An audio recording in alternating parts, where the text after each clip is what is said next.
Here we go. 3, 2, 1. Boom, and welcome to the Big Honker podcast brought to you by Alpha Outdoor Specialties.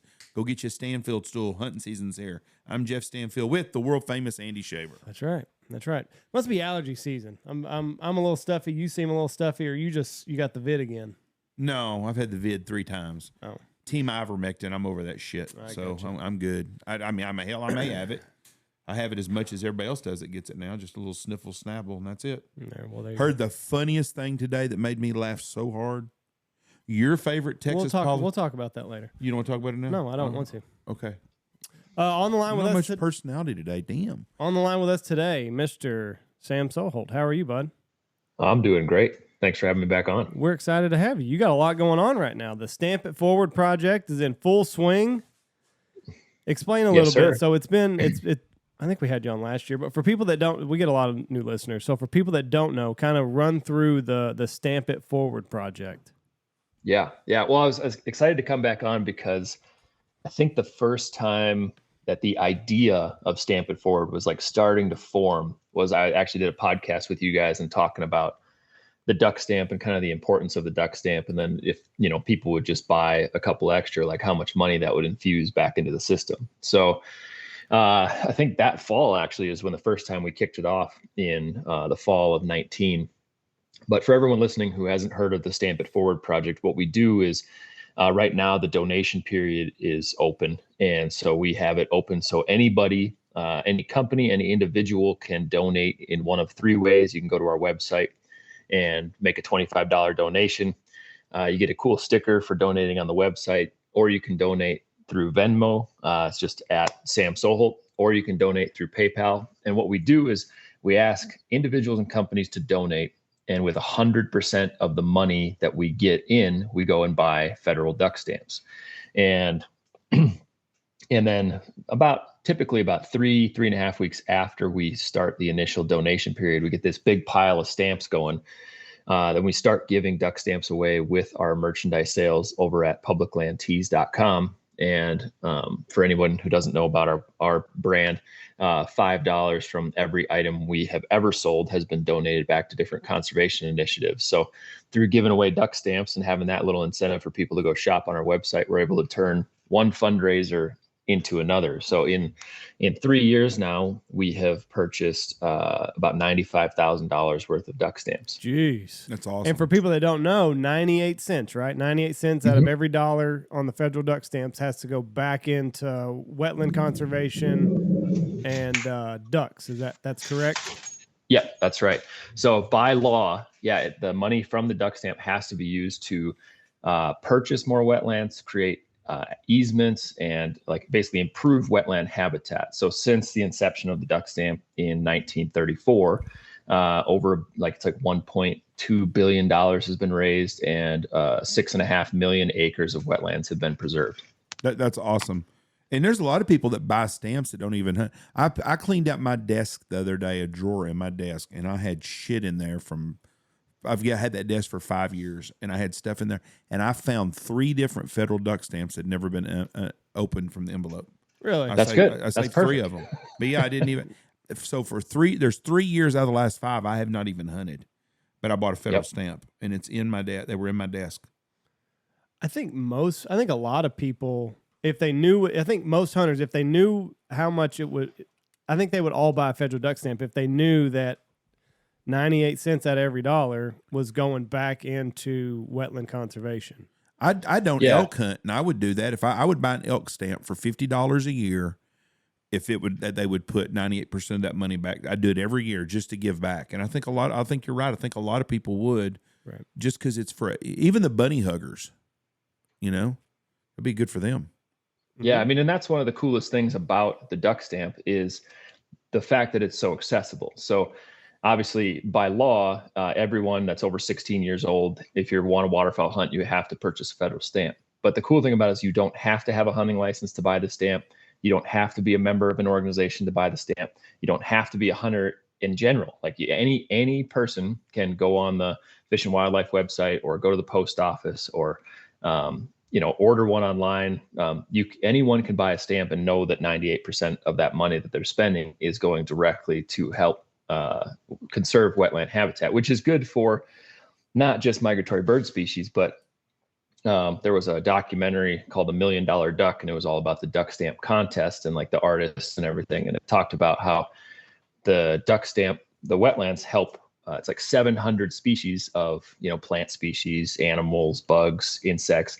So it helps 700 different species of life forms, as well as helps with soil erosion, flood control, water quality. I mean, it's basically we're investing in like the future of our habitat in general as humans. So it's it's a pretty cool program that we're just trying to leverage to infuse more money into it.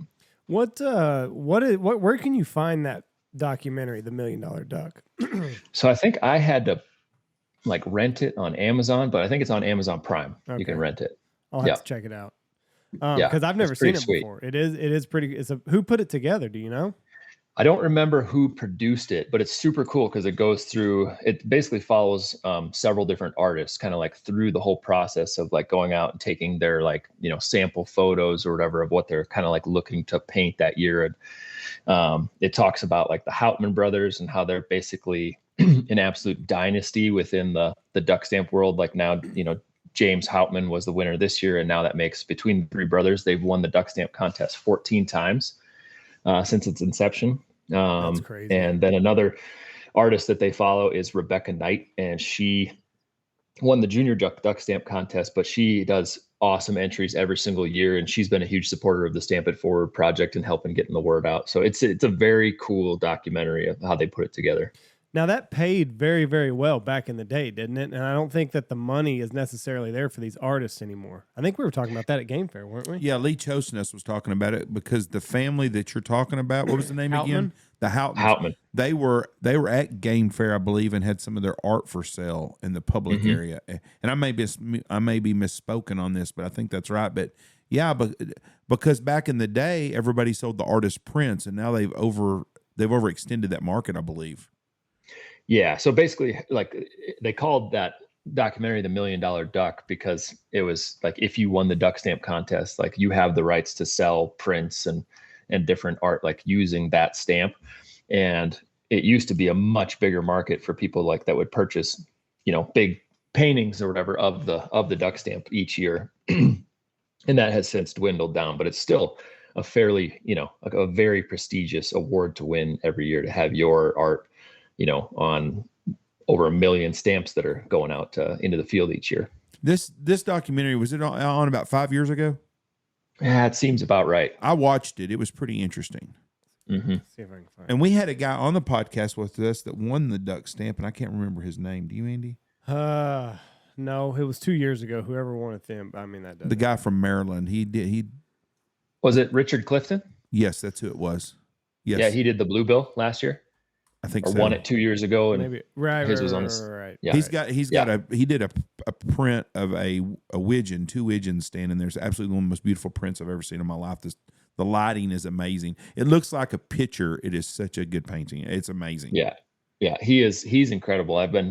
Since he won the stamp contest, I've been following kind of his stuff on social, and just unbelievable. Like his duck stamp was incredible. He had a couple, like one of a pintail, and I remember seeing that one of the widgeon you're talking about, but just incredible stuff. Social media is getting hard these days. They're cracking down on us hunters. It is tough to get any traction with anything. I guess short videos are kind of doing okay, but even them, nothing's doing very well.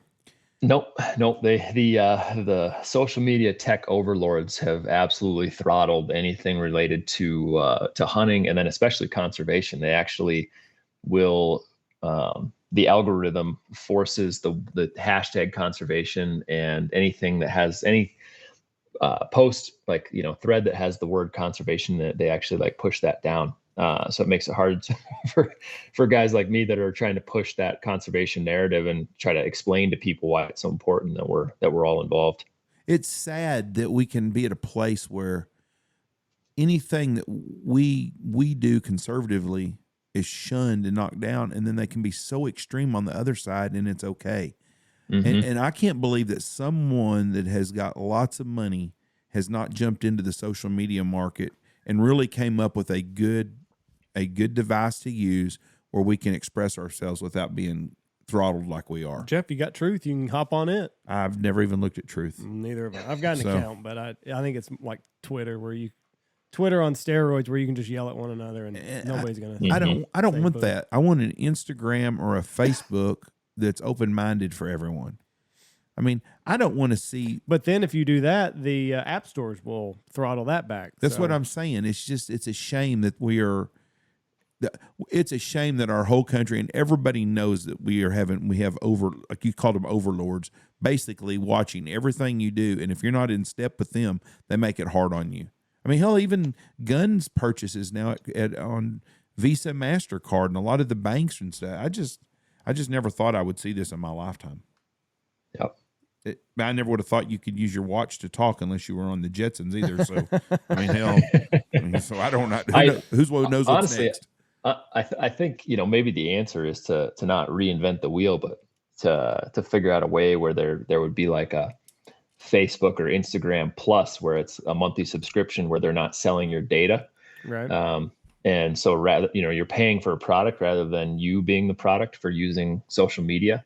And I think that would allow us to get around a lot of that if they would allow us to do that. I'd be more than willing to pay for a little bit of social media if it meant that people who actually wanted to see our stuff got to see it. Right. I would agree with you 100%. I wish we could all get along in the world, and I'm a grouchy old man, but I really believe you're singing Kumbaya over there. It would be nice if we could have a blend to get together on some stuff. I'll give in and see a little bit of your stuff, and you accept my stuff. You don't have to look. That's what gets me is I don't go out looking for weird liberal bullshit on Facebook or Instagram or whatever. It's there. I just don't go look for it. Why can't I have my stuff and them not come try to throttle me down? I don't care about throttling them down. I can't believe we can't live in they're so extreme. It just wears me out. It does. And I guess I'm at the point now that hey, listen, you do your thing. I'll do my thing. Leave me alone. I'll leave you alone. But it never comes to that. But I think part of that is as hunters, we've not done a good enough job explaining the hard work that we put in, just like this wetlands or just like the elk foundations. We take care. There's so many species that will thrive because of the hard work and the money that we put in to conserve wetlands. So many more, all the people that are against hunting but love to just enjoy nature or maybe love to watch animals in their natural element. All those animals thrive because of the work and the money that duck hunters have spent over the years. Yeah, no, that's exactly right. It's a shame that we can't get that message out, but we have done a poor job of marketing ourselves. It's just like everything. Like obviously, in the waterfowl world, pile picks are cool, but it doesn't tell the whole story. Right. It doesn't show the fact that that group of guys or gals got up at midnight and went and claimed the spot and set out the decoys and laid there in the cold and the mud and whatever, and and had the successful hunt because they did all that pre-work. It's just this pile of dead animals, and from the outside looking in, like that's not what we're going for. Like it's the message we need to be telling is that full story, and that kind of whole, like just all the work that's put in from donating time, effort, and money into protecting these places, so the species that we love to hunt and protect have a place to go. And social media has probably made it too easy for us to post the success and not necessarily the entire story, because the rest of the story doesn't get as much engagement. No, the backstory is more important than what we show people. And I think you're exactly right. When you look at Instagram, the sad thing is you can't tell the reality of Instagram either, because just the waterfowl world, there's 1,000 waterfowl outfitters now that can take a picture of a bunch of piles. And if you don't know anything about them, you look, them guys are very successful. Well, you don't know nothing about them. You don't know how long they've been doing it. You don't know the work they've in. You don't know what they've got. But they can make their story. They can make themselves so much better than they actually are with a few pictures. And that's where I think we've gotten away. I think we're Instagram. The piles were huge 10 years ago. Now people are starting to see through that. I'd say even 5 or 3 years ago. But people are starting to see through that now. I'm not a deer hunter. I've shot deer. I'm not going to shoot a deer unless I can shoot something in the 160s, because I've killed one in the 150s. That's just the way I am. But I don't get off on looking at pictures of 150-inch deer that are shot with their tongue hanging out. That does not do it for me. I would rather see the deer, the pictures of it before it gets killed, and the process from when they go. There's a guy that's on Instagram. I can't remember who it is. I see his stuff all the time. He's got pictures on his game cams of these deer when they first, the horns start growing, and then the velvet all the way to it. And he'll do it over 2 or 3 or 4 years before they harvest it. That impresses me. That to me, that's really a neat thing to show people how much work they put into the growth of these deer and all the help they do these deer to grow these big, massive horns. Well, and you could even show the aftermath of shooting a big deer and the food that you get from it, and the camaraderie and sitting around a campfire as you enjoy a backstrap with your friends, along with some Chef Jean-Paul whiskey at night or something like that. So there's a story outside of just the kill and that picture that you're going to get. There's a big story before and a big story after that I think we need to do a better job of promoting. I think Chef Jean-Paul does that in the duck camp dinners. Yeah, it shows the work put into it, and cleaning the hog on one of the new ones, and I like the stale cracker does with the fish and stuff, and it shows people actually. He cleaned a rabbit the other day on social media. Well, people that think that they just go to the grocery store and buy their meat, they don't have a clue how it gets there. I thought that was a really good deal too. It wasn't inhumane, but it showed the reality of what you're doing. Sure. So I want to ask you a few questions. I am a big fan of yours on Instagram. I love the sky, the video, the pictures of the sky. How many pictures do you, now let's be honest and realistic here, okay? How many pictures of the sky do you take to get these awesome pictures you take? Is it just a one click and you're done, or do you actually have to work at it a lot? No, it's so I always have a starting point of like what my settings are for a night sky, and that came through thousands of tries, early on in my photography career, like trying to figure out kind of like what my typical like base starting point is with all my settings. And so I always start there. It's typically my shutter speed is 15 to 20 seconds long, so you're gathering a lot of light over that 15 to 20 seconds. My f-stop's going to be as low as possible, so typically 2.8 on a wide angle lens, so you get a lot of the sky. And then my ISO setting is going to be somewhere between 2,500 and 4,000, depending on how dark it is, what the moon's doing, that kind of thing. So I kind of like start there.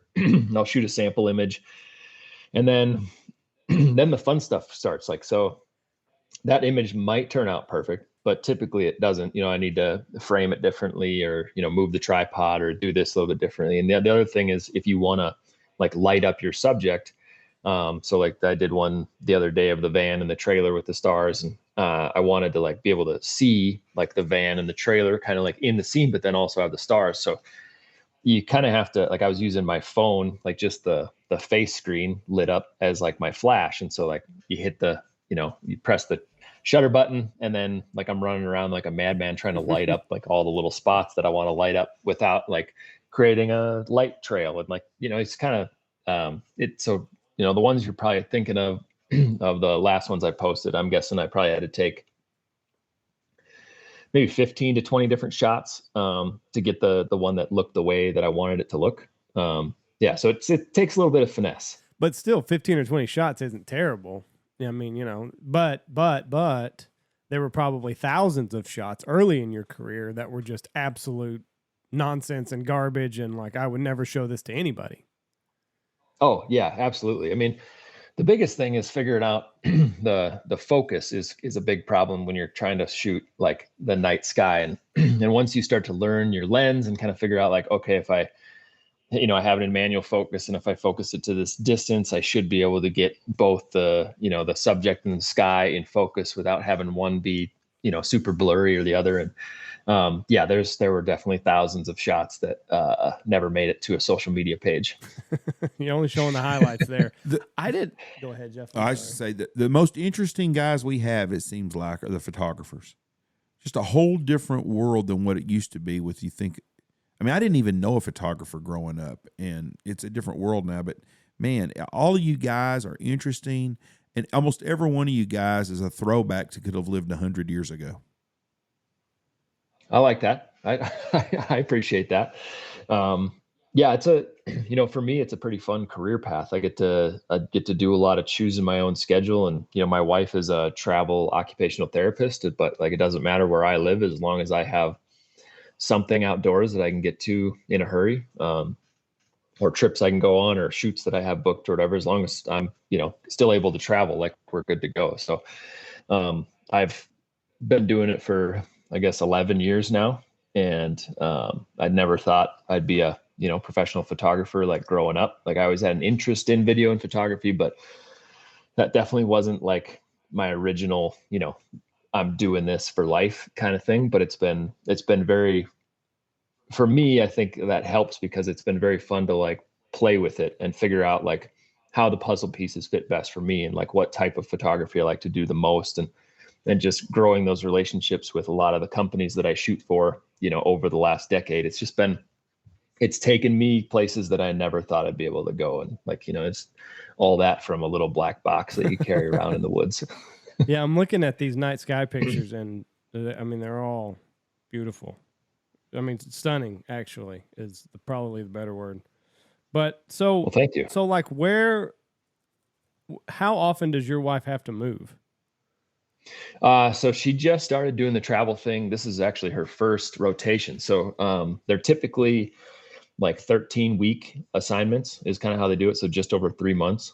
And she actually just extended for a month here in Idaho.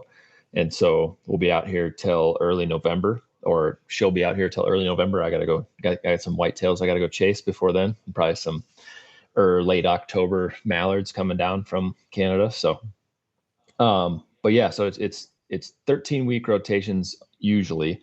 And then they're like the hospitals across the country, they list them up on, so there's a few different sites, and she has a recruiter that helps like place her in different spots. So we're not sure where we'll be next. There was a potential to be in Wisconsin. The timing just didn't quite work out. So we'll see where we end up. She'll probably start working again after this position. She'll probably start working again in December, and hopefully we'll be somewhere warmer. Maybe there'll be a Texas job open, or Arizona or something. I can, get further south and get out of the cold a little bit. So are there places that y'all have talked about that you absolutely would not go, or are you kind of game for anything? Pretty much game for anything. There's probably don't really want to go to California all that bad. Maybe Northern California, Yeah, but like have no desire to go to Southern California, LA, anything like that. A lot of the real big city stuff has no appeal for either of us. We like to be able to do some things in town, like just whatever we need to, but typically we're just, anytime she's off, we're off doing some sort of camping, travel, whatever. So yeah, that's more important. I had someone sent me a question to ask you, and I cannot find the damn thing. It was one of your buddies wanting to screw with you about something. And oh, good. I hope you can find it. I'm looking for it like crazy. The thing is, I got too many damn social medias. I got Instagram, and then we got Facebook, and then we got Stanfield hunting stuff. And so I get one, and I usually screenshot it so I don't forget. And I told him, I said, listen, message me Wednesday morning about 9 a.m. to 10 and remind me, or I'll forget. And sure enough, I can't find the damn thing. I've been going looking crazy for 5 minutes. Yeah, well, that's the other problem with social media now. Gone are the days when you could, throw up a great image on Instagram and kind of like have the people that you wanted to see it. Mm-hmm. Now you have Instagram photos, which don't get any traction. You have Instagram Reels, which get some traction, not a ton if you're in the hunting space. And then you have TikTok, and then you have Twitter, and then you have, it's unfortunate, but you kind of have to be everywhere now. And the amount of extra time and work that is put on a guy like me, where like I need to be in the field shooting, and then I edit and post some photos along the way.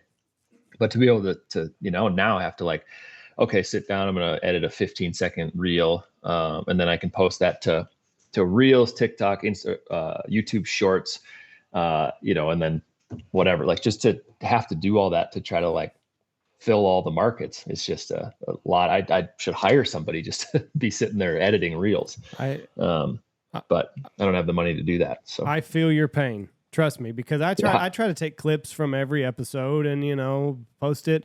So I've got an Instagram, and the show should probably have an Instagram, but like I don't have the capacity to grow another Instagram. Like I just can't. Yep. So I've got an Instagram. Jeff's got an Instagram, TikTok, Facebook, YouTube Shorts. And it's just like, my God, the amount of work. And then what the bitch of it all is that I end up spending 3 or 4 hours on social media, which is just this desert and vapid and hopeless place to be. And then I'm down in the trenches in that. And then I post a video that is probably not going to do all that well because everything's against you in the first place. And then it's just, I do. There's a lot of times like 4 or 5 o'clock in the afternoon, I've spent a couple hours on Instagram and I'm just, it's an icky feeling sometimes. Mm-hmm. Yeah, it's horrible. But like you're trying to like, okay, like let's say, like, okay, I need to post a reel or a short or whatever it is, so then you're trying to find like, okay, what's the, is there a trend, or something that's going on that I could hop on and do real quick. And then you're like, oh, I could do this one. I could do this one. I could do this one. And like you said, like an hour, 2-3 hours later, you're down this rabbit hole of Instagram reels and TikToks where you're like, I have accomplished nothing. I have learned nothing. That's the thing. And I'm certainly dumber because of what I've been up to. It's like that scene in Billy Madison where it's like, hang on, I think you froze up a little bit. Are you there? Oop. There you go. It's like that scene in Billy Madison is the last thing we heard. Oh yeah, it's like that scene in Billy Madison. We're still not going to. Billy Madison is not. Nobody's wanting to hear about it. He doesn't want us to hear it. Am I getting cut off? Every time on Billy Madison. As soon as you say Billy Madison, I guess they don't like Adam Sandler. It's like that scene in that Adam Sandler movie. Am I still on? You're Yes. on. Okay. Yeah, it's like that scene in that Adam Sandler movie when he's on stage and he like goes into that whole story, and then the announcer's like, at no point in your incoherent rambling did anything make any sense at all. Yeah. And we're all now dumber because of it. That, It's like that's how I feel about social media. that is a day on social media. Since you brung up Adam Sandler, I'm going to ask you this: what do you think is the best Adam Sandler movie ever? And Mr. Deeds. Mr. Deeds. Andy, what do you? I'm going to go out of the box and say Bulletproof with Damon Wayans. Nice.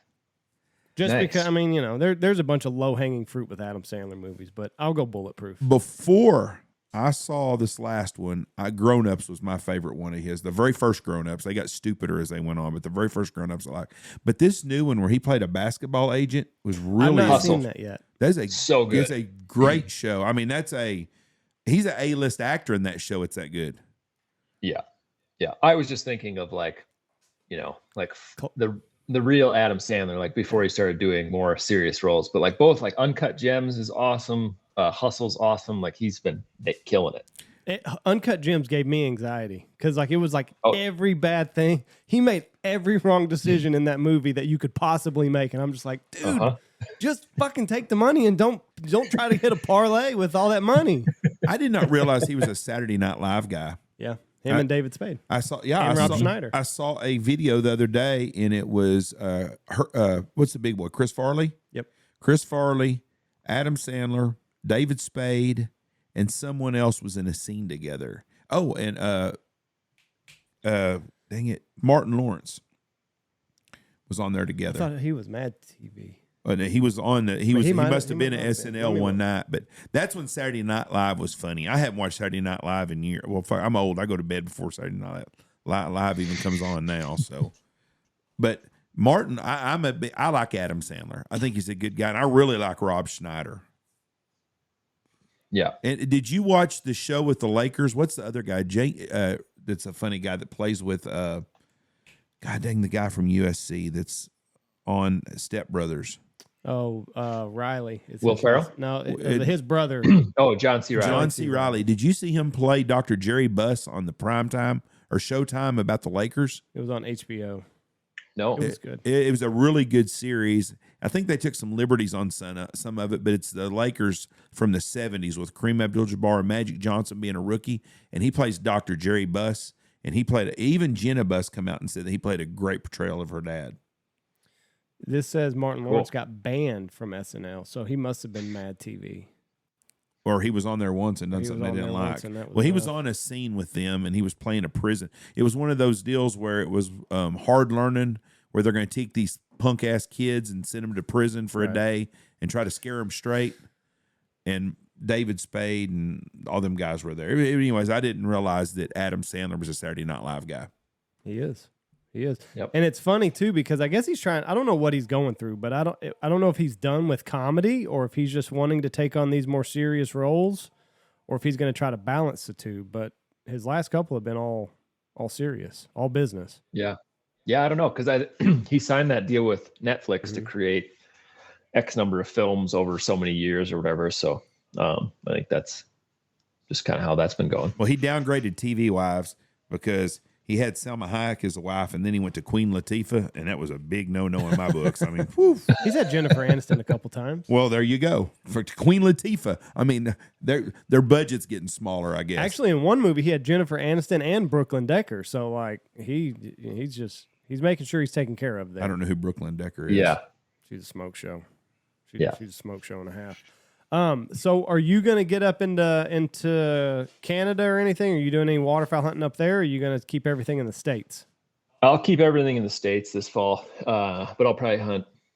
I mean, for sure, North Dakota. We'll see where the rest of the season brings me. I end up getting so caught up in whitetail hunting there for a little bit, but hopefully, in December I can go a little further south, maybe hunt Kansas or Oklahoma or something and drop down and go kill some birds. Yeah, that whitetail hunting, that's a different animal. I know a lot of people that it gets into their blood, and that's all they think about. Yeah. Unfortunately, our guides all started shooting bows the last 2 years. So any day off from waterfowl hunting, they just want to go try to shoot a fucking deer with an arrow. It's like, listen, you got to hunt tomorrow. I hadn't seen much stuff hung up in the dead shed either, though. No, they're doing a lot of hunting. They're not flinging many arrows. No. Yeah. Well, that's how it goes with archery. You spend a lot of days in the woods. It's you can always post a cool sunrise photo if you're not killing anything. So, well, God bless him, but Blake Poppy, who I call my fat son that works for us, I don't know if Blake will ever kill anything because Blake has no ability to be quiet. He can trip over his own shoes and make noise. So I really think the animals are pretty safe if Blake's got a bow in his hand.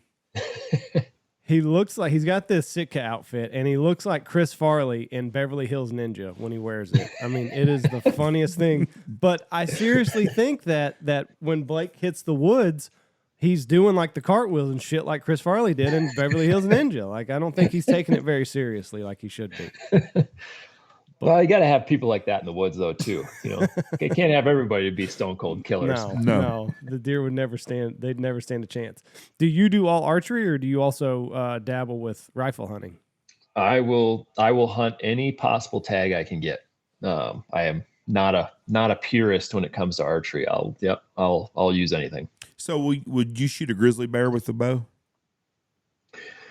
Not by choice, probably. I don't, if I ever book a grizz hunt or brown bear hunt, that's not an inexpensive endeavor.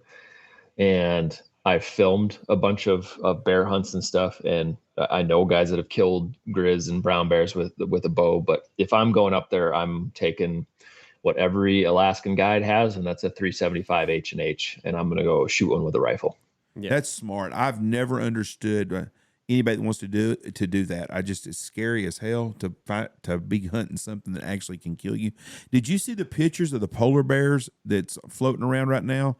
I guess they're eating a whale carcass, and someone's in way up north somewhere, the Eskimos, or I don't know what the proper word to call them is, but Inuit? Yeah, I guess so. Anyways, they drive by in a car, and there's like 35 polar bears eating this carcass. And I thought, whew, that's something crazy. That'll hunt you down in a heartbeat. Yeah. The polar bear hunting, I have no desire to do that. It sounds they just like drag you around in a little like plywood enclosed like sled for days at a time looking for polar bears, and then basically the polar bear starts to hunt you or your dog sled or whatever, and then you shoot it. Yeah, you're the decoy. Yeah, basically you're the bait. Yeah. Yeah. So nope, I'm good. I'm good on that. I don't need, I live in North Dakota. I don't need to freeze any more than that. Now, are you wet where y'all live in North Dakota? We did good this year. Yeah. Much, compared to last year, it was like way, way better. It was the second wettest spring on record. And so we had a lot of the potholes fill up again. And I think nesting was decent. When the numbers, Delta put out the numbers, and it was okay on some, not as good on others, but there was still a lot of the prairie pothole region that was in drought. But yeah, where we are in North Dakota, it was pretty good this year. Well, I have some inside information that's not public, and I hadn't even told Andy, but duck numbers are not going to change. Duck season limits will not change next year. Well, because they set them a few years in advance. Yes, right? And they've already set for next year. The limits will stay the same. They're not going to cut back the limits on birds, and that comes from a very private source. But that is that's. Are you sure you're supposed to tell it, Jeff? Maybe he trusted you. Well, I'm not saying. I mean, I'm not saying it's probably who did it. basically public knowledge because they set the season so far in advance. Yes. And I'm guessing that if we have another year like this year, I'm guessing we'll probably see limits change the following year. But if we get good moisture, this winter, next spring, and have good nesting success, I would imagine we'll be all right. Yeah, I don't think I wasn't sworn on the Bible not to say nothing, but I was. Well, told, Jeff, I just know how you are, and some people tell you things, and you just start spouting off on. Well, I'm not saying whose name. I'm not saying who told me, and I'm sure he wasn't the only person in the whole world that found this out. But I was told last Friday that duck number limits, the number that you can kill of birds will not change a bit next year. Which we've said it several times on this show. I would rather the limits change than the days. Yes. Like take a couple birds off the top, but give me my full allotment of whatever it is, 100 days or I agree. Whatever. Yep. And I've had long conversations about this with people, and maybe we've talked about it in the past, but people are always chasing limits, right? So let's say the limit's 4 instead of 6. If you go out and you have a group of guys and you kill your, limit of birds, like you're still jacked. And so I don't, like this, and maybe this is just me being biased. Like, if it's going to protect the species and allow, like you said, us to hunt the full season and hunt into the future and not have like a season closure or a drastic change in limit where it's like a 1 bird limit at some point, like who cares? Like it's way more about the experience than it is about, going out and killing 50 birds in a day with a group of guys. Like I'm beyond that. I don't really care. I like being in the field. I like having really good days. I like killing limits of birds, but whether it's 4 or 6, or 3 or 6, I don't really care. Well, and I mean, let's think about it too. Like Oklahoma, it's 8. Like that's, in my mind, that's entirely too high. It should be 5. Like just cut it out. It's nonsense. 8 is way too many. So in Oklahoma, is it 8? Is it I think 5 mallards and then 3? Well, I'm talking about geese. It's geese. 8 okay. dark geese. Yeah. And I don't think a specklebelly counts against your 8, if I'm not mistaken. I think it's 8 Canadas, and you can shoot a bonus specklebelly if you wanted to. So to me, that's pretty high. No, I think mallards is or ducks is 6. Yeah. 5 mallards and then you're off duck. Yeah. Just like geese. Now, I know populations of ducks. Well, I feel like there's more of a age class gap in ducks than there is a massive like population decrease. There was just a few bad years of hatch. So you have like you have a lot of ducks, but they're all old and they're hard to hunt.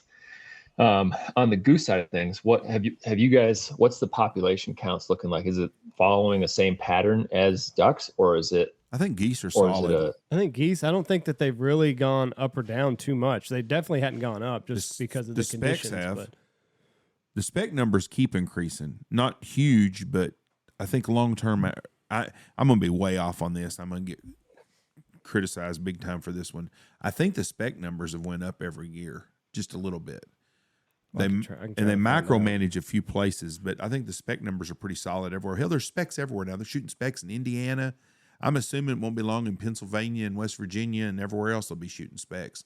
But the small Canada geese numbers, I haven't seen any change in them. But I don't know how there's not the way people pound them little farts now. I mean, they go, like Andy said, some places there's 8, and you see a lot of 100 bird stacks on them, and that can't be good for them in the long term. No, we need to as as hunters, we need to self-impose some of our own limits and regulations. There's an outfitter in Oklahoma that does. They're on an 8-bird limit, and he only shoots 6 birds or 5 birds. 5 birds. And that's what he makes everyone at. And it's Brad Allbeck, and I have a lot of respect for him for that. And more guys need to do that because that's hard to do with your clients. You got guys paying money and like, well, golly, we can shoot 3 more birds per person. Well, yeah, there's 12 of us out here. Do we really need to kill 36 more geese? I mean, right. Yeah. Hey, I was going to ask you guys, you probably have a better like pinpoint on it than I do. I know they just put an update out about the transport of game back from Canada. Do you know what they came to conclusion on that? It's legal now. You can bring them back. Okay. Because they used at first they were common going to. sense. What's that? They used common sense. Well, good. Yeah. That don't happen much for the government. And I think DU had a whole lot to do with it. They lobbied real hard on that. And because I told a guy at DU, I said, well, boy, I'll tell you what, there's a whole lot of other issues you could sure fix if y'all got that kind of control. Let's work on the southern border. I mean, Ukraine money. There's a whole lot of stuff we could do. How much reach do y'all have? Yeah, if we're going to use common sense all of a sudden. I just don't understand where they thought that you killing a bird and bringing it back. Just wait a couple weeks and they're all going to come across regardless. This sounds absolutely horrible. That's exactly right. They're either going to come back across, or how many times have you heard of a dead body giving a disease to someone alive? I mean, it don't happen. It's a dead bird. It's not like you're going to throw it in the damn middle of a chicken pen somewhere. Yeah. I mean, just I guess because correct me if I'm wrong, but it was basically their goal was to slow the spread of avian flu, right? Yes. Or the potential. Yes. Correct. Yeah. So I'm, I don't, obviously in my eyes, I don't see it being a problem for guys actually hauling their birds back. I feel like that's a better option than, I feel like what would have happened is there would have been a lot more wanton waste, where there would have been a lot of birds getting killed and dumped in ditches. And then you have, coyotes or falcons, or whatever, eating the stuff and spreading disease around and that kind of thing. So I think it's a much better decision to allow guys to clean them and freeze them and then bring them back. I mean, freezing it down is going to kill anything that's in them anyway. We're looking at it just from the waterfowl perspective. What about the hummingbird? The hummingbird goes from there to South America in a day. And so, what about all the other birds that migrate and move around? The bald eagle, for example. There's an animal that's maybe he's immune to this. I don't know. I mean, I don't know. It's an avian flu though, but True. Sometimes we overthink, and I think it's just a control deal. But I didn't understand who they thought they were hurting by keeping you from bringing a goose to you. They weren't going to starve a hunter out. There's nobody paying the money to go to Canada hunts. I don't actually know very many people from Canada that bring the meat back anyways. I know there are some, but most all the guys I know are trying to give it to the Indians or whoever up there so they don't have to clean them, the Mennonites, whoever it is. So the problem, I think, and it goes back to any decision that is ever made at a government level, is there's a bunch of people that have absolutely zero intelligence. Well, they don't know the intricate details. Like, I'm sure on paper, you send this to a senator or whoever made this decision, and you said, hey, we got avian flu. Hunters are going to be bringing thousands of birds across the border. We need to shut that down. To the uneducated person, they're probably like, that makes a lot of sense. But then when you're like, but wait a second, these birds are going to migrate on their own by the millions, and there's not a damn thing that you can do unless you plan on putting a big ass net on the Canadian border. Like, short of that, they're coming. So that's our problem is we don't have outdoorsmen representing us anymore like we used to. I think every policy is that way. If they ask me about the oil business between Canada and the United States or the pipeline, I don't know shit about pipelines. Right. So, but you elect people that have no clue what's going on. They're just, they've got a Harvard major in business, and then they became a senator or a congressman. Yep. So, I mean, Andy, when are you going to start running for office? I don't think I can. I think this podcast has eliminated me from ever holding office. I don't think so. Unfortunately. I don't think so. In the constituents that we have in West Texas, you could run, when Ronnie Jackson retires for Congress, you could run for Congress and you have a good chance of getting elected. People want people that represent them. I mean, they do. They want regular, real people. I hate to talk about politics for a minute, but did you see the Japal lady that's in New York or somewhere? She done a tribute to 9/11, and she included the terrorists with the people that we need to remember. Was it people That's that we rough. need to remember, or was it casualties on 9/11? Whatever it was, but she's a Muslim, and she was propping them up to it. And I'm thinking, that's like saying on the day of Helter Skelter, we remember Charles Manson. Well, not entirely, but I do. I am the token like liberal or whatever. I'm the devil's advocate to whatever he says. So I'm probably going to get crucified. But if she just tweeted out that, and I agree that it's inappropriate, she shouldn't have done it. So then why are you arguing it? But if she just tweeted out that these are the people that died on 9/11, she's not lying. But if she said that these are people that need to be remembered and honored, yes, then I think that's what she did. Okay, well then I have a major problem with that. It is inappropriate. But she's an elected official, but she'll keep getting elected. What I was getting at was because she represents the same kind of people that she is. It's the same deal. So that's why you'd have a chance to get elected here, because you represent people with the same thought process that we do. And that comment alone will probably eliminate me. Well, there you go. So there you. How dare I sympathize? Why would anybody want to be a politician, anyways? Yeah. Well, I mean, it's all for self-greed. Greater good. It wouldn't be with me, Jim. Well, you can do a lot of good Yeah. if you actually infuse yourself into that that whole political landscape. My mom was a state senator in South Dakota for 8 years until she termed out, and in that time she was able to basically get teachers across the board at minimum an $8,000 raise a year through a 0.5-cent sales tax in the state of South Dakota. South Dakota has some of the lowest taxes in the country. Which also leads to the lowest paid teachers in the country. So she was able to get a raise for education across the state. She was the champion of a giant domestic abuse law that was put into place to have a task force and cracking down on that. So there was a lot of cool stuff that she was able to do. She was also able to, like, kind of through, having a family that was in hunting, there was a lot of legislation that was trying to be passed that would have degraded the quality of the hunt, especially for waterfowlers in the state of South Dakota. And she stood up time and time again and batted it down and spoke from, like actual experience in the field and growing, living with basically a family of fanatical waterfowl hunters. So she was able to get some things knocked down that basically protected waterfowl hunting for residents of South Dakota, which was pretty cool. So there's a lot of people in it that do it for, the clout and the greed and the power and that kind of thing. But it's maybe we're all doing ourselves a disservice by not being more involved in that landscape. That could be. That could be. If but guys she's like a state, though. And see, I think state, you find people that are pure still. I think Yep. when you get to the federal level, it becomes all about the party and not the person in the state. They forget about their constituents because there's no way in hell, especially right now, we have 51 to 49 votes on everything. You can't tell me what's good for Hawaii is good for Connecticut, is good for New Mexico. Those people don't ever vote for their constituents anymore. But when you get to the state levels, you see a blue state that's got a lot of red areas, that those people are getting represented by what's in their area. And I think your state is right. And boy, what a great South Dakota, because y'all have a wonderful governor there too. Big hunter there too. Yep. She's she does a lot she's got the whole Second Century initiative going on there. And that has a lot to do with like upland birds and stuff. But yeah, there's been some cool stuff with all that. What's the Second Century initiative? I hadn't seen that.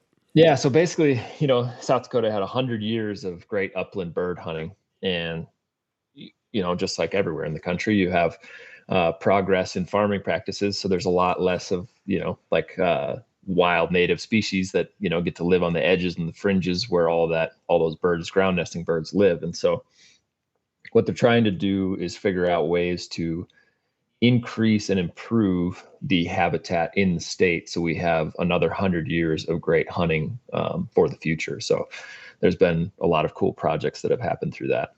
And then on the flip side, Mike Lee, I was scrolling through your Instagram, and I had seen this, but Mike Lee, the senator from Utah, some of the stuff that he's signing away, it's going to do away with thousands of acres of public land, and they're going to put up houses basically. For some reason, Utah breeds anti-public land senators and congressmen and women. I don't know why, but yeah, Mike Lee was proposing the sale of a bunch of BLM land that would then be used for low-cost housing. But the law was written so vaguely that it would have been like shopping malls as well as low-cost housing. So it wasn't just like, he wasn't just trying to do it for the people. And if anybody's ever driven through the basically the Salt Lake Valley, like that's where Mike Lee is based, and that's where that BLM was proposed to be sold. You drive through that area, and Salt Lake is basically like 75 to 100 miles long. I mean, it's all different little towns, but it all looks the same. And they've got a water problem. I mean, the Great Salt Lake is drying up. And so you're going to have, if that happens, you're going to have basically toxic air. So like adding more people, like, is probably not the answer. It's, probably trying to figure out ways to improve the habitat, maybe just so humans can live there, is probably a better option. But and obviously we don't know 100%. He's either uneducated on the matter or somebody lined his pockets. Yeah, and it's not the first time that he has tried to do something like that. He was trying to compare public lands to the King's Forest and saying that it was reserved only for the wealthy and only for those elite enough to go like hunt on these public lands, which is complete opposite, because public land is for everybody. Right. Literally anyone can go out and spend time and recreate on our public lands. And, we're kind of one of the only places in the world that has that opportunity, one of very few places that has these large swaths of public land. And, I understand the motivation to want to sell those, because you're going to make a pile of money. And the people that then would control those public lands, which is typically big energy, oil, gas, exploration, that type of thing. Those corporations have a lot of money to line the pockets of your next campaign. Yep. So it's not the first time that he has tried to do something incredibly stupid. And it probably won't be the last. So I'm guessing you'll probably see another photo of Mike Lee on my page, with the phone over the next number year or and two. everything. Oh yeah, I'll post anything. They're all public officials, so everybody should call him and tell him he's doing the wrong thing. They should, but more people don't. Mm-hmm. I was doing some homework. I looked up the Goose numbers. So obviously they didn't do anything 2020, 2021. So the last survey, this is Delta, which Ducks Unlimited sponsors a podcast. I couldn't find an article from Ducks Unlimited, so we're just going to use this. Speckle bellies are up 64%. That was in 2019. So that's a big number. The snow geese, the lesser snow goose declined by 14%, which they're still probably too high. And then the Canada goose, which this is probably just big boys, I think they were up 6%. So okay, nothing too terrible from what I can tell. And then I can't find anything on the lessers that we get. So they're not doing bad. And like I said, that was 2 years ago also. So yeah, things might have changed. Yeah, I'm curious. I'll have to do some looking after this and see if I can find some more. Maybe as we're going through Stamp It Forward, maybe I'll try to put out some more stats and stuff about population numbers and just what it means to continue to protect our wetlands and wetland systems, refuges, and that kind of thing. Now, is the Salt Lake going dry is that the same drought that is hitting Nevada? Because they're saying Vegas is going to be out of water soon. Yeah, pretty much. I don't remember what percentage of the Great Salt Lake has dried up now, but there was a big article on it a few months back about like what'll happen if that goes dry because of the toxicity of like the heavy metals within the lake. And so that, when you get, let's say it goes dry and then you get a big wind that comes through and blows these metals into the air, you'll actually have toxic air for like if you have a big windstorm. So they're trying to figure out just how to deal with that, which is pretty scary. What an impossible, surely. Yeah, one thought was to pump water from the ocean. Like create a pipeline for just salt water and dump it into the lake. We've actually talked about a desalination method of some sort. Mm-hmm. They're gonna have that's the answer to a lot of our problems. We don't have a water problem; we have a salt problem, right? Right. Yes. Yeah. We got lots of water, but it's so simple to fix that. Well, simple on paper. It's a simple problem. It's common sense. It might be expensive, but it's it's a simple process. We just spent $13 billion to Ukraine. Imagine if we would have spent that on desalination plants. It's just that it's not that hard a deal to fix. It's money. Money is the problem. It's not the problem of doing it. They've got the technology to fix it all. I still say we need a canal that runs off the Missouri River to go south into western Nebraska, western Kansas, western Oklahoma, and western Texas. All that water that gets into the Mississippi River that goes right into that doesn't. We could use that water and build a canal system. Third world countries have canal systems. The United States, we don't. I mean, no, we did more. We went more of the dam route, yes, than the canal route. Yes, and we've got so much water that goes to the Mississippi, and then just goes into the Gulf of Mexico, and just salt. I mean, it's just the way it is. And I think it would be nice if our government would actually use some of the resources they have and actually fix some problems. That would be a long-term solution. You imagine if you desalinated water and sent it from San Diego back to the deserts of New Mexico and Arizona, how many groceries you could grow out there? It's true. I mean, yeah. But again, like you said, it's just a money problem. Yep, and it is. That's all it is. And then, one of our guides, he's in Western Nebraska. He's a farmer in Western Nebraska. One of the worst drought he's ever seen. I mean, he's already pretty much done away with his corn, and I think everybody in his area is the same way. Like, there might be a major food shortage if we're not careful. Yeah, and with everything going on with Russia, Ukraine, and Ukraine being a major supplier of wheat, there's probably already the price of food is going to be not good if it keeps going the way it is. It's going to be rough on the old bank account. Everything is. We'll have to cut back on carbs or something. I don't know. We'll just go meat only or something like that. Yeah, carnivore diet. The carnivore diet. I've heard a lot of good things about that, but I like my. I have too. Have you ever tried it? I haven't. Nope, I haven't. I like carbs too much. You're probably set up for it more than anybody. You shoot a couple big animals every year, put in your freezer. Oh yeah, I could definitely do it. I just haven't. I like sweets too much. I like my desserts, and breakfast usually has some sort. There's some sort of grain in there, but I don't know what I would do. Eat a pile of bacon like Liver King, I guess. Yeah, because that dude's all natural. All natural, 100% all natural. Never put a needle in his ass. I've even heard that he's got ab implants. Now that's just. Sam, That's just social media talking. That's just social media talking. Sam, I would not discuss this because this guy's going to come through our doors and we'll whoop Andy's ass. He is from Texas, so there is that possibility. When he shows up here, I'm going to say, listen, dude, I never said nothing negative about you at all. I just want to let you know, I think that you are whoever you say you are, and I'm going to say yes, sir, no, sir, to him a bunch. Nah, you can just pop him. He comes through the door, you can just deflate him. I think you just piss him off. Oh no, he's a scary. Sorry, Liver King. Yep. Hey, did you see Donnie Vincent? We had him on last week. Did you see his Instagram story? So basically, I guess he's sending messages to his social media team. It sounds miserable what he's going through right now. Sounds awful. Yeah, I just read the story this morning of the just 8 days of rain. Yep. Just just horrible. And he's probably happier than a pig in shit. Yeah, he seems like he's enjoying it. He's one of those guys that, I got the chance. I've got to know Donnie pretty well over the years, but I got a chance to go spend time with him filming a mountain lion hunt in British Columbia. And so, it's more. You learn a lot about people when you spend time with them in hunting camp. And he's just one of those guys that likes the type 2 fun. He likes the suffering. He likes the hardship. They did that. There was that whole book, The Comfort Crisis, where Michael Easter went up and hunted 33 days for caribou or whatever. And Donnie and his crew, they thrive on that just suffering.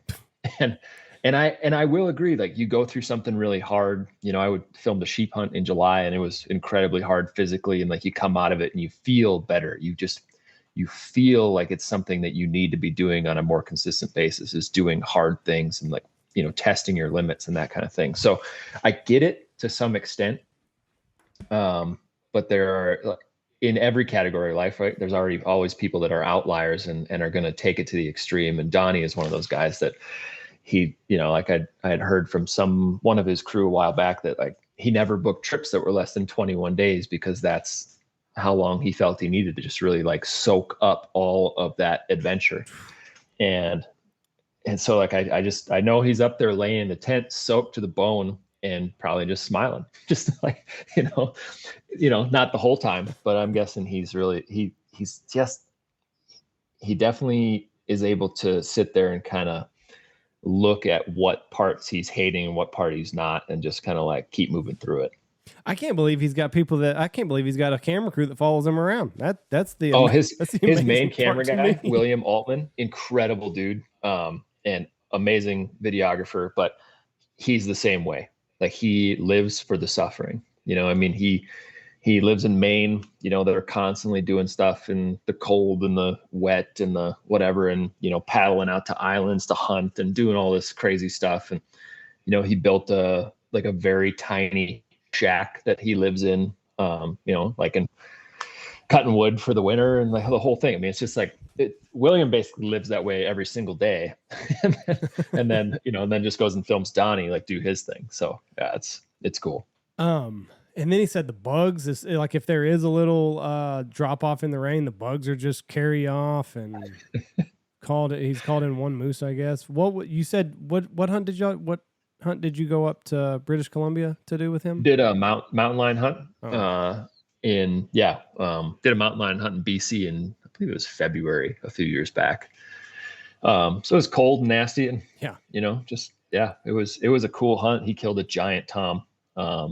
But it was fun to kind of like get to hear his mentality on how he goes into stuff. Now, did you have to rough it with him? Like you had the whole experience, like tent and all that? So the spot we were at, we were actually staying in a little cabin. So okay. it was fairly comfortable most of the time that we weren't out chasing cats, but it was a hunt for sure. Yeah. I mean, you're in British Columbia in February, like, yeah. People in British Columbia don't want to be in British Columbia in February. Yeah, exactly. Yeah. But no, that was a great trip. That was a fun one for sure. Now, how hard is it for you to do something like that? Or is it a cat hunt, is that fairly straightforward on how you're going to shoot it? Yeah. So you're running dogs in BC. So we were, you have like the houndsman that was, had a rig, and he was cutting tracks and then releasing dogs. But so I was actually filming one of the other guides, and we were out looking for cats and looking for cat tracks and whatever. And Donnie and William and Ben, the guide, had cut a track of a tom while I was out filming with the other guide. And so then the plan was like, we had got radioed that they were going to follow the track, and then we were going to meet up with them, and then, like follow the hounds in if we if they actually let the hounds out. Well, Donnie and William and Ben followed that mountain lion track. It was like 6 or 7 miles, and they could tell it was the same tom the whole time because it had a little cut on its paw, and so it was bleeding every step, like it, just a little bit of speck of blood. And so they followed the track all the way through to there was a deer kill, and followed it through to like another kill site, and kept like up and down through this whole thing, and then finally got eyes on them in this little canyon, and the line took off across the road. We finally got to a spot where we could get like the dogs and the snowmobiles too. So got there, let the hounds out. We rolled in, and then it was like 1.5 miles into the first tree that the cat was in. Cat bailed out, took off, went up into another tree. And then Donnie eventually ended up shooting it with his bow at that next tree. But it was a cool trip for sure. It's still crazy to me that a big ass cat like that is deathly terrified of dogs, and bears are the same way. Like, they're petrified, and it's just like, why don't they realize that just one swipe of their paw, and that pesky ass dog is no more, gone, done. Yeah. Well, I think it all comes from, probably just whatever thousands of years of instinct, right? Where before, we got good at treeing cats, like they, if they were running from danger, or if there was something that they didn't want to engage in a fight, right? If they didn't have to. So it's danger avoidance first before you're going to like try to rip whatever's trying to kill you's face off. So, they run away and they go up a tree. Well, most things can't climb a tree unless it's another bear, bear. Right. So like typically if, let's say mountain lion was getting chased by wolves or something, it would just go tree and lay there. Then the wolves would get bored and then leave. And then the cat would jump down and go on its merry way. But now it's a little different when you have a hunter with a gun or a bow or whatever. So I think we're probably just playing off of those primal instincts that animals have. Yeah, I think more than anything, that's probably what we do with any animal that we chase. I mean, if you just look at like turkey hunting, that's all based off of their prime. Well, I guess you're kind of reversing it a little bit, but like it's the urge to mate. It's the urge to propagate your genes into the next generation, and that's it's just you're just using nature to your advantage. Right. Same with elk hunting or any whenever you rattle up a deer, it's all about spreading your genes. Mm-hmm. Yeah, and we've gotten very good at it. Almost too good. We might come to find out we got too good at it. Yeah. Well, I mean, that's why we have seasons and bag limits. Yeah. So Donnie told a story. They made the decision to not take as much food up, and he said he was sure they were going to kill a caribou, and they ended up not. And a blizzard blew in, and they got stuck an extra, I want to say like 8 days or something. And I might have just pulled 8 days from the. I think it was 3 days. Was it? Anyway, they got stuck there with no food. He's glassing, and he sees 2 green-winged teal on a little pond 1.5 miles away, and he goes and arrows 1 green-winged teal and brings it. 3 guys, 3 full-grown men, starving, share 1 green-winged teal that was in season, and happy to have it. Could you imagine how good that green-winged teal tastes, though? I don't even like duck, and that would have been the best thing in the whole world. Teal are fantastic to eat. I love them. But especially if you were starving. Well, yeah. I mean, you have the secret ingredient, which is hunger. Yeah. That makes a lot of bad cooking taste good. Yeah. 100%. Yeah, it does. 100%. So we've had you on an hour now, so we're going to start wrapping up. So Stamp It Forward. We're taking donations right now. All the money that you raise there, you'll go buy duck stamps, and then whenever people purchase shirts from Public Land Tees, that's the website name? Public Land Tees. Because what day will this podcast go out, or is it going out now? It'll go out tomorrow, Thursday.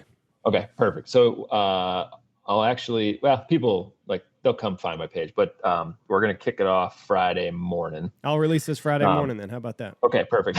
So we'll kick it off Friday morning, and then 100% of the money that we get, we will go and buy duck stamps. So for every $25 donation, we'll go buy another duck stamp. And in the last 3 years, we've left it open-ended. So year 1, we bought 1,000. Year 2, we were just shy of 1,600. Last year, we were just shy of 1,300. The goal for this year is 2,000 stamps. 2,000 stamps. And I want to buy 2,000 stamps, which will raise $50,000 for conservation this fall. So that's the goal. So everybody listening, just know that if you go out and make a $25, $50, $100 donation, know that 100% of that money will go to buy duck stamps, and we're shooting for 2,000.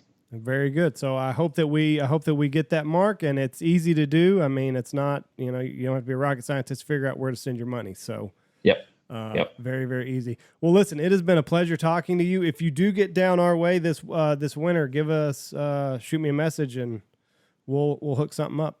We'll for sure. Figure out how to meet up or get you down here and try to shoot some specs or something like that. Yeah, absolutely. I love it. It'd be a pleasure. Sam, God bless you, my friend. Have a great day and have a great season. Hey, thanks for having me on. I'll talk to you guys soon. Yes, Yes, sir. sir. Bye-bye. Thank you. All right. Bye. Another Sam cool photographer. Soholt. I'm telling you, them guys Badass. all are the same. They're all cool, cut from a different cloth. I would believe that number with the speckle bellies. Up 64% based off of what we've seen in recent years. Yep. I'm telling you. What are you telling me, Jeff? You're not telling me anything. That population is exploding. 2014, goose hunting in Texas faces large decline in birds and hunter numbers. Texas Outdoors Digest. That was in 2014. We haven't seen that yet. Dwindling numbers of geese wintering on Texas coast. Oh, well, that's all. It's 2017. And they're right there. Well, yeah, because they've turned everything into subdivisions. Yep, and they don't farm rice down there no more hardly. So that's got a lot to do with that. New breed of goose, Ducks Unlimited. Hashtag Ducks Unlimited. Go read all their articles. And it's not going to let me read it. All right, I got to get off here. I got a bunch of football shit I got to fix. What'd you fudge up? I didn't. The transactions on the big baller leagues messed up, and I've got to figure out what's wrong with it. It's not supposed to go till tomorrow, but then somebody made a pickup a minute ago. Oh my goodness, Jeff Stanfield. Yep. Oh my heavens. I hate new leagues. Every time there's a new league, it's a problem. Oh, well, you figure you would have all this set up. I thought it was also in all of your years of being a commissioner. Who made a pickup and what did they pick up? Nick Dow picked up Julio Jones, and my goodness! And Bailey's got the first pick, and he wants him, and I don't blame him. So I wanted Julio. Well, you weren't going to get him because the first guy was going to take him. I wasn't going to take Julio. So, anyways, I've got two. I got one really shitty wide receiver. I don't need another one. I flipped the deal back, and then I said nobody picked nobody up, and then I'm going to email. But how are they? I don't understand how they're picking. I don't understand how either. I don't. It's a mystery. It's just a screwed up deal. It's a mystery. And it's maybe a CBS Sportsline deal. I noticed that FanDuel or one of the DraftKings, one of them the other day, they were froze up for the first hour and a half on Sunday. Well, I'm sure just that big pump. It's all brand. They're not ready for. That's right. And they're not ready for it. How many this is the first weekend of transactions. How many times CBS? So maybe our league just got screwed up. Who knows? Anyways, I'm going to get off here. Thank y'all for listening. God bless y'all. Go buy a duck stamp.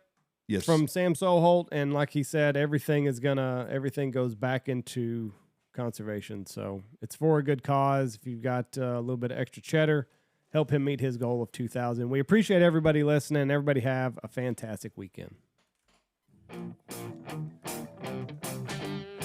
And go look at Dirty Duck Coffee, Ducks Unlimited, Double T British Kennel, Stanfield Hunting Outfitters, Bangtail Whiskey, Alpha Outdoor Specialties, Looking Glass Podcast, Lucky Duck, Shin Gear Waders, Gundog Outdoors, Pacific Calls, Dive Bomb Industries, and Boss Shot Shells.